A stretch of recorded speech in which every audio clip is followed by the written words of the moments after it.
सभी भक्तजनों को राधे राधे। जय श्री कृष्ण।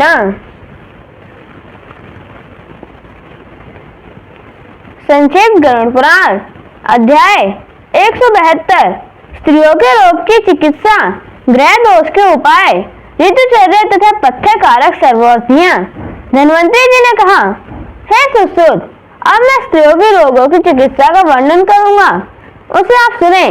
स्त्रियों के योनि भाग में होने वाले रोगों को दूर करने के लिए बहुत से कर्म हैं, किंतु जो कर्म वात दोष नाशक है उन्हीं को प्रशस्त माना जाता है। वच, उपनचुका, काला जीरा, जातिफल, जायफल, कृष्णा, काली तुलसी, वासक, अड़ूसा, सैंधव, सेंधा नमक, अजमोदा, अजवाइन, यवक्षार, चित्र तथा शर्करा को पीसकर सभी को मिश्रित कर घी में भूनकर जल या दूध के साथ सेवन किया जाए तो स्त्रियों की योनि के पांच भाग में होने वाले स्थूल, हृदय रोग, गुण अस्वीकार दूर हो जाता है।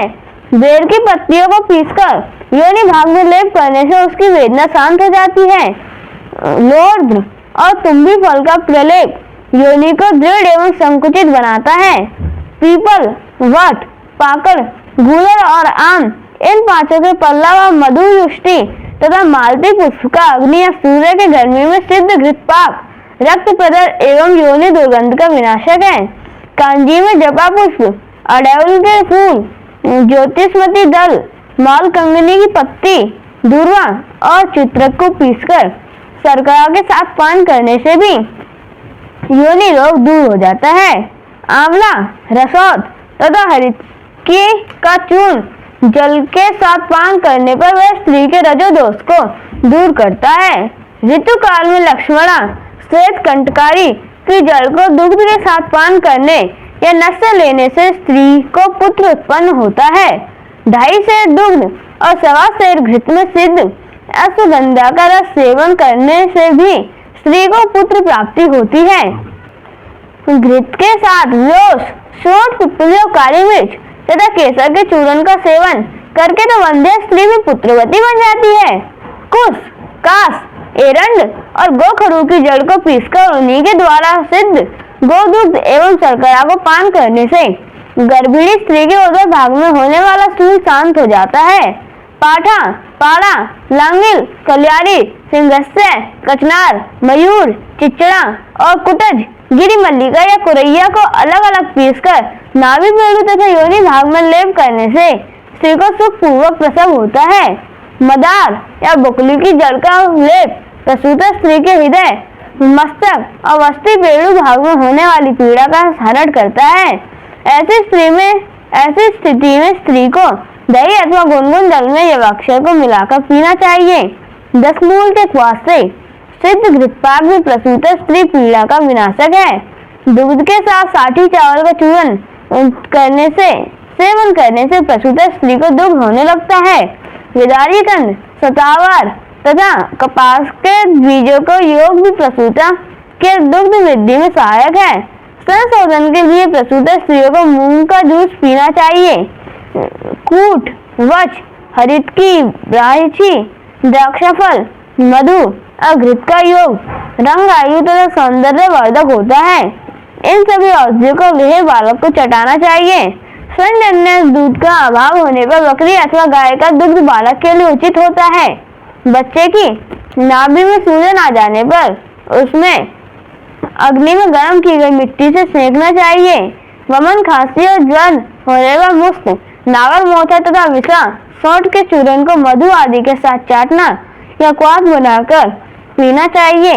नागर मोथा, सोठ, गूलर, बिल्व और कूटज, कुरैया नामक औषधियों का रस अतिसार रोग विनाश करता है। व्योश, सौंठ, पिप्पली और काली मिर्च, बिजोरा नींबू तथा मधु के योग से हिचकी और वमन रोग दूर होते हैं। कुष्ठ, कूट, इंद्रिय, सरसों, हल्दी तथा दूर्वा रस कुष्ठ रोग पर सफलता प्राप्त की जा सकती है। महामुंडिनिका, महाश्रवाणिका तथा उदिच्य, ह्रीवोर या चोक चीनी के क्वास से स्नान करने पर ग्रह का दोष दूर हो जाता है। ग्रह दोष होने पर शरीर में सप्तपर्णी, हल्दी और चंदन का लेप करना चाहिए। शंख, कमलगट्टा, रुद्राक्ष, वच तथा लौह आदि धारण करने से भी ग्रह दोष दूर होता है। बालकों पर ग्रह दोष का प्रभाव होने पर निम्न मंत्रों से उसकी शांति का प्रयास करना चाहिए। ओम कंठम गम गम वैंते नमः, ओम होम हाम हा। इस मंत्र से वादन करने से तथा बलि प्रदान करने से अरिष्ट ग्रह शांत हो जाता है। बलि प्रदान करते समय निम्न मंत्र का उच्चारण करें। ओम ह्रीम बालग्रास बलिम घृत बालम मुझसे स्वाहा। चावल के धोवन में शेष वृक्षीय जल पीसकर पीने से विष दोष दूर हो जाता है। चावल के पुनर्वा का रस सर्पदंश के विष को दूर करता है। दही, घृत, चौराई, ग्रह धूम, हल्दी, मधु तथा सेंधा नमक को पीसकर पीना विषनाशक है। घृत मिश्रित सिंगूर के जल का क्वाथ पीने से भी विष दोष दूर हो जाता है। जो औषधि वृद्ध अवस्था को दूर करने का सामर्थ्य रखती है उसको रसायन कहा जाता है। रसायन की अभिलाषा करने वाले लोगों को वर्षा आदि ऋतुओं में यथाक्रम सेंधा नमक, शर्करा, सौंठ, पिपली, मधु तथा गुड़ के साथ हरितकी नामक औषधि का प्रयोग करना चाहिए।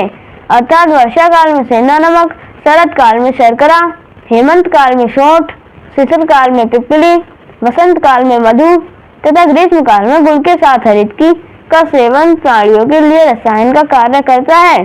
ज्वर की समाप्ति पर व्यक्ति एक हरितकी, 2 बेड़ा, 4 आंवला, मधु और घृत का सेवन करके 100 वर्ष तक जीवित रह सकता है। दूध तथा घृत के साथ अश्वगंधा नामक औषधि तो प्राणियों के शरीर में होने वाले सभी रोगों का विनाश करती है। मंडूक पर्णी और विदारी कंद का रस अमृत के समान है। मनुष्य तिल, आंवले और भृंगराज के सेवन से शतायु बन जाता है।